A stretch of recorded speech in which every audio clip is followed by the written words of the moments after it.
Dumami ang followers sa pag-akyat sa mga live. Yes guys, nakakadami ng followers din yung pag-akyat natin sa mga live. Paano? So, ganito yon guys. Tapusin mo tong video na to, malalaman mo kung paano nakakadami ng followers din yung pag-akyat sa mga live.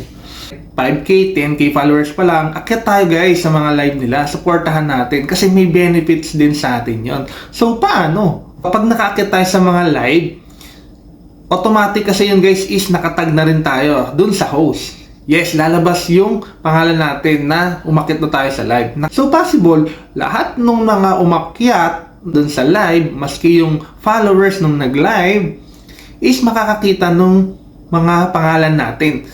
And possible na ma-follow nila din tayo. Kasi lahat ng umakyat sa live na yon, pati yung host, lahat ng followers nila is possible na maging followers din natin.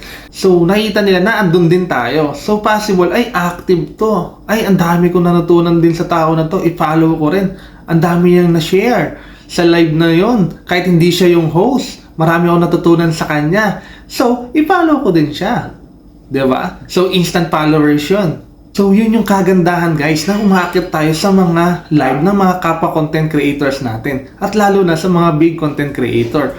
Siyempre, pwede rin tayo mag-promote ng mga page natin o mga personal account natin. Guys, pa-follow me naman. Diba? Para next time, akyat naman ako sa live nyo. Oh, diba?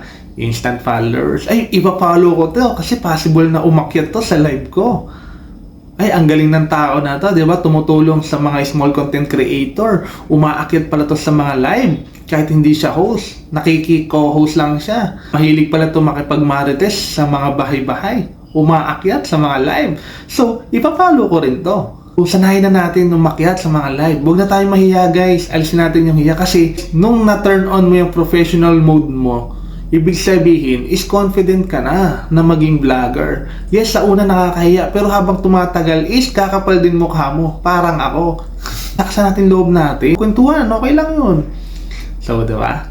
So guys, kung may natutunan ka sa video na to, please share this video and follow me for more tips.